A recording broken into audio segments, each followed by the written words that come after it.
Bharatiya Janata party ఆధ్వర్యంలో గజ్వేల్ పట్టణ కేంద్రంలో తిరంగా ర్యాలీ వేడుకలు ఘనంగా నిర్వహించారు. గజ్వేల్ పట్టణ కేంద్రంలో గల అంగడి హనుమాన్ దేవాలయం వద్ద జాతీయ జెండాను పట్టుకుని ర్యాలీ ప్రారంభమై ఇందిరాపార్క్ చౌరస్తా మీదుగా పిడ్చెడ్ రోడ్లో గల వివేకానంద విగ్రహం ముందు నుంచి మున్సిపల్ కార్యాలయం వద్ద ముగింపు చేశారు. ఈ కార్యక్రమంలో బీజేపీ నియోజకవర్గ సీనియర్ నాయకులు మరియు సిద్దిపేట జిల్లా అధ్యక్షులు బైరి శంకర్ ముద్రాజ్ మాట్లాడుతూ భారత ప్రభుత్వం ఆపరేషన్ సింధూర్ పేరిట పాకిస్తాన్ ఉగ్రవాదులను దేశం మహిళా మూర్తుల నుదుట సింధూరాన్ని దూరం చేసినందుకు ఆపరేషన్ సింధూర్ పేరిట పాకిస్తానీ ఉగ్రవాదులను భారత సైన్యం హతమార్చడం జరిగిందన్నారు. మహిళల భర్తలను చంపి మోదీకి చెప్పుకో అన్నందుకు నరేంద్ర మోదీ పాకిస్తానీ ఉగ్రవాదులకు మహిళా జవాన్లతోటే ఉగ్రవాదులను హతమార్చారన్నారు. భారత సైన్యానికి వారు చేస్తున్నటువంటి కృషికి ప్రజలందరూ వారికి ఎన్నటికీ రుణపడి ఉంటామన్నారు. ఆపరేషన్ సింధూర్ ఇది కేవలం ట్రయల్ మాత్రమే అని, ముందుంది అసలైన యుద్ధం అన్నారు.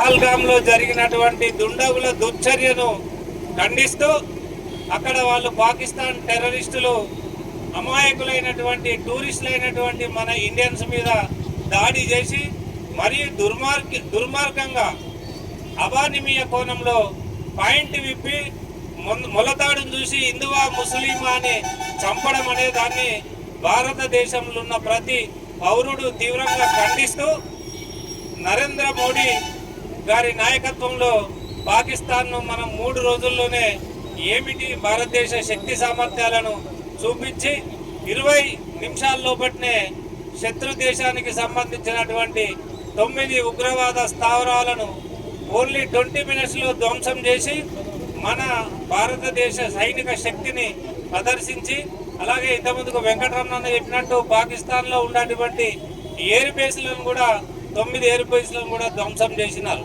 అంటే యుద్ధం 3 రోజులు జరిగితే 3 రోజుల యుద్ధంలో పాకిస్తాన్ సైన్యాధ్యక్షుడు పారిపోయిండు, పాకిస్తాన్ దేశ అధ్యక్షుడు అండర్ గ్రౌండ్కి వెళ్ళిపోయాడు. అంటే 3 రోజులు యుద్ధం చేయలేని పాకిస్తాన్ భారతదేశం మీద అవాకులు చవాకులు పేలుతుంది. మన నరేంద్ర మోడీ గారు పాకిస్తాన్ మీద ఎవరిని పెట్టి యుద్ధం చేసిండు? 2 మన భారత మహిళలు సోఫియా కురేషి, వ్యోమికా సింగ్ అనే 2 భారత వీర నారీమణులతోటి యుద్ధం చేస్తేనే మీరు తట్టుకోలేదు కొడుక. మా ఆడబిడ్డల సింధూరాన్ని తుడుస్తావా నువ్వు?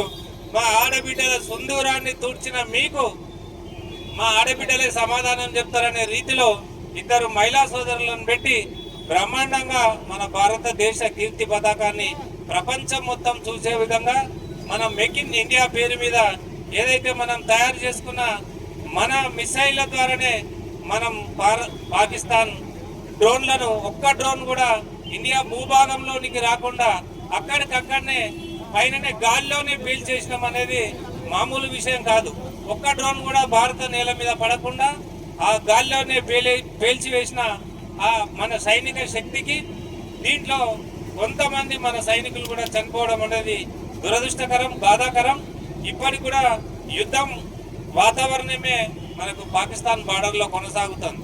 కాబట్టి మనం యుద్ధంలో పాల్గొంటున్నటువంటి మన సైనికులకు ఆత్మస్థైర్యం నింపాలని 140 కోట్ల మంది భారతీయులందరూ సైనికుల వెంటే మేము ఉంటామని, నరేంద్ర మోడీ గారికి మద్దతుగా మేము ఉంటామని కదం కదం తొక్కుతూ గజ్వేల్ నియోజకవర్గంలో ఇంత పెద్ద ఎత్తున వచ్చి ఈ తిరంగా ర్యాలీని విజయవంతం చేసిన ప్రతి ఒక్కరికి పేరు పేరున ఉదయపూర్వక నమస్కారాలు, ధన్యవాదాలు తెలియజేస్తూ ఈ అవకాశంలోనే పహల్గామ్ అనేటువంటి ప్లేస్లో మతం పేరుతోని మన మాతృమూర్తులని ఒక సైడ్ తీసుకొని వారి కండ్ల ముందే వారి యొక్క పసుపు కుంకుమలైతే తోడిపేసినారో, ఈ ఉగ్ర మూకలు ఎవరైతే ఉన్నారో ఆ ఉగ్ర మూకలని మన యొక్క ప్రధానమంత్రి నరేంద్ర మోదీ గారు 140 కోట్ల ప్రజల యొక్క ఆకాంక్షల మేరకు తను ఈ యొక్క ఆపరేషన్ సింధూర్ అనేటువంటిది ఒక ఆపరేషన్ చరిత్రలో, భారతదేశ చరిత్రలో ఎప్పుడు జరగనటువంటి ఒక ఆపరేషన్ నరేంద్ర మోదీ గారు స్టార్ట్ చేస్తున్నారు. ఆపరేషన్ సింధూర్ అని ఎందుకంటే మన మాతృమూర్తులకి సింబల్ గా చేస్తున్నారు. మీరు అలానే చూస్తున్నట్టయితే ఈ యుద్ధానికి ప్రతీకగా ఇంతకుముందు అక్కడ చెప్పినట్టుగా 2 మహిళలను పెట్టారు స్పోక్స్ పర్సన్ గా. ఒకరు దాంట్లో ముస్లిం మహిళ, ఇంకొకరు కాశ్మీర్ మహిళ. ప్రపంచానికి ప్రపంచానికి మన ప్రధానమంత్రి మా మహిళను, మా మాతృమూర్తులని పసుపుకు తూడ్చిపెట్టినందుకు వీళ్ళ యొక్క వీరతత్వాన్ని కూడా ఈ యొక్క స్పోక్స్ పర్సన్ గా వాళ్ళని పెట్టి ఒకటి వారి ప్రపంచానికి చాటి చెప్పినారు. ఈ రోజు మనము ఇంకా యుద్ధం అయిపోయిందా? యుద్ధం అయిపోలే. ఇది ఓన్లీ ట్రయల్ మాత్రమే. ఇది ట్రయల్ మాత్రమే అని నరేంద్ర మోదీ గారు ప్రపంచానికి చాటి చెప్పినారు. దీన్ని దురదృష్టం ఏంటంటే మీడియా సర్కిల్స్ కానివ్వండి, మన యొక్క ట్రంప్ ఏవతున్నారు వారు కానివ్వండి, దీన్ని ఒక దుష్ప్రచారము అనేటువంటిది తీసుకొచ్చి మనమందరము వాళ్ళు మనమంతా కూడా చేస్తున్నారనేటువంటి ఒక వ్యతిరేకత అనేటువంటిది చేస్తున్నారు. నరేంద్ర మోదీ గారు చాలా క్లియర్గా చెప్పినారు. అక్కడ ఉన్నటువంటి DGMO, పాకిస్తాన్ లో ఉన్నటువంటి DGMO మన DGMOకి కాల్ చేసి మన కాళ్ళ మీద పడి, అయ్యా మేము బతకలేము, మా దేశం బతకలేదు, మా దగ్గర పైసలు లేవు, మీరు యుద్ధాన్ని ఇంకా కంటిన్యూ చేస్తే మేము రోడ్ల మీదకి వస్తాం అనేటువంటి బతులాడుకున్నందుకు మాత్రమే నరేంద్ర మోదీ గారు టెంపరీగా దీన్ని అలా హోల్డ్లో పెట్టారు. టెంపరీగా హోల్డ్ పెట్టినారు తెలుసా. అయితే మనమందరం కూడా ఒకటి గుర్తించుకోవాలి. ఏదైతే Indus water treaty first Narendra Modi గారు మన దేశంలో ప్రజలందరూ కూడా మీరు దయచేసి కూడా అర్థం చేసుకోండి. ఇండస్ వాటర్ ట్రీటీ ద్వారా ఈ రోజు పాకిస్తాన్ లో ఉన్నటువంటి పంజాబ్ ప్రాంతం కానివ్వండి, సింధు ప్రాంతం కానివ్వండి, ఎటువంటి వాటర్ అనేది వెళ్తలేదు.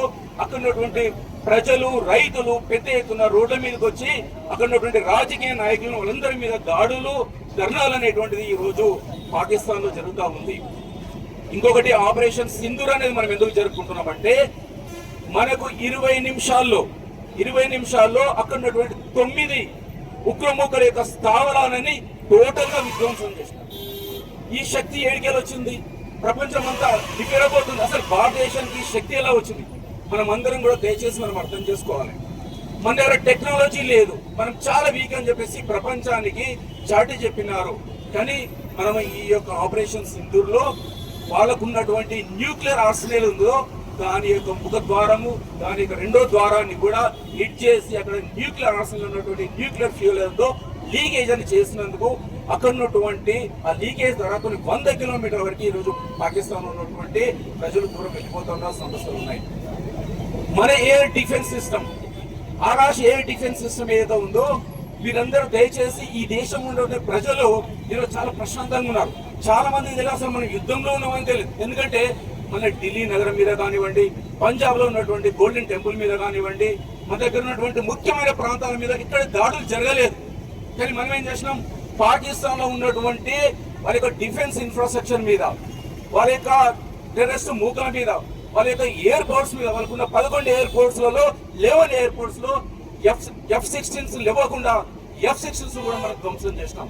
ఈ విషయాలు చాలా మంది మన దేశ ప్రజలకి పెద్ద తెలియదు. అసలు మనం చూస్తున్నా తెలుసుకోవాలి. అంటే మన శక్తి ఏంది అనేటువంటి మన బ్రహ్మోస్ ఈ రోజు ప్రపంచంలో చాలా దేశాలు మన ఇంకా క్యూ కడుతున్నాయి.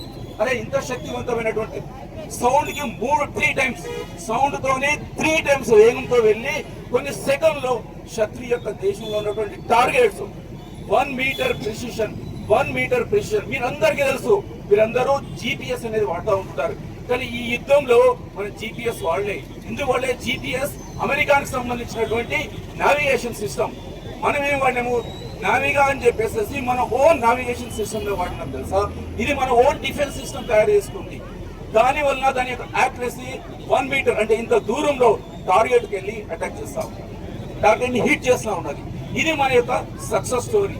ఈ ఆపరేషన్ సింధూర్ అనేటువంటిది ఈ రోజు మనం సక్సెస్ఫుల్ గా మనం ఎందుకు జరుపుకుంటున్నామంటే ఈ ప్రజలు ఈ యొక్క టెక్నాలజీ అడ్వాన్స్మెంట్, చైనా యొక్క మిసైల్స్ కానివ్వండి, అమెరికా యొక్క F-16 కానివ్వండి, వారి యొక్క ఎయిర్ డిఫెన్స్ సిస్టమ్ కూడా ఈ రోజు ఎక్కడ పని చేయకుండా పోయిందనేది ఈ సందర్భంగా నేను చెప్తా ఉన్నాను.